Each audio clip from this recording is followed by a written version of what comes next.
Hi everyone, I'm Catherine from the Ridgefield Historical Society.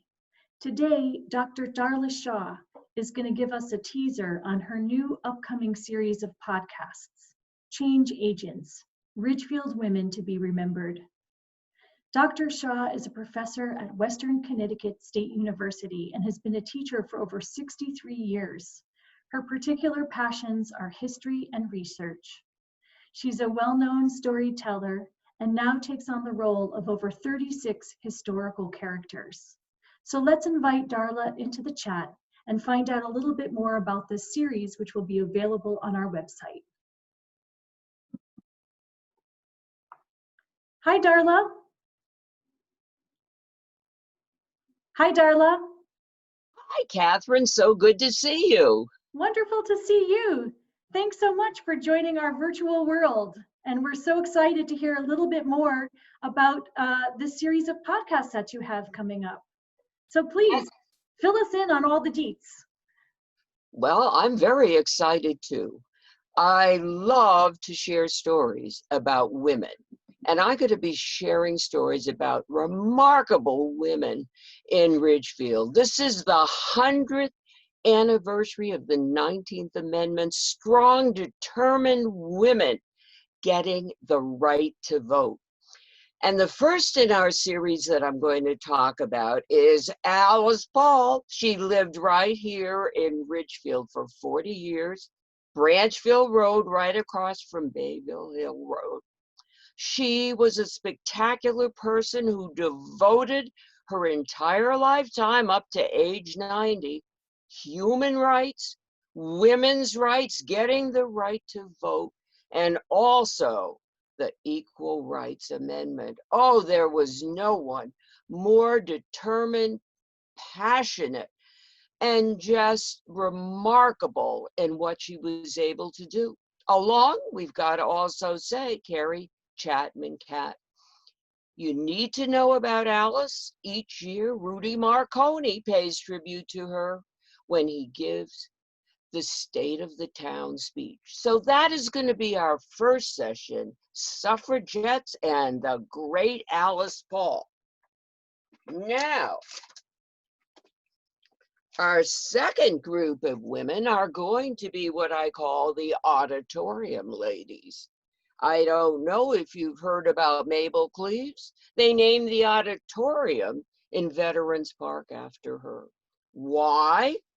Because she was so state-of-the-art with early education. She was the first kindergarten teacher in the state. She was also the first to start a preschool. This woman also was the first to start library programs on Saturday morning to read books to children, even before there were a children's library section. Now we're also going to talk about Ann Richardson. The Ridgefield High School auditorium was named after her. She gave the land to the town. She was a philanthropist. She was a conservatory person. This woman started planning and zoning.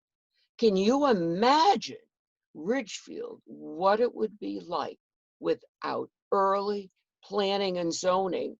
And here, a woman with no children starts a boys' club for immigrant boys in the neighborhood.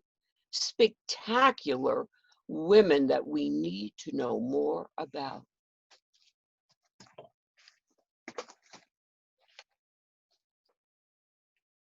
Our last series of women are the women of Weir Farm. Their father was this amazing impressionistic artist, and all his friends came to Weir Farm.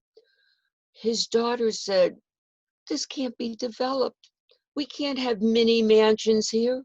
This has to be a national park site for artists, nature lovers, and people who love farming." Well, this was not easy. For years and years, these three sisters and Doris Andrews worked endlessly to make Weir Farm the first national park in the state, and only the second art park in the entire nation.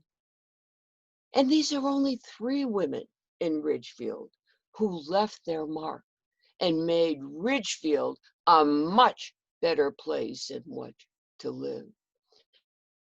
So I want to thank you for watching today, and I hope that you will continue to watch and learn and respect and use as role models the wonderful, remarkable women of Ridgefield.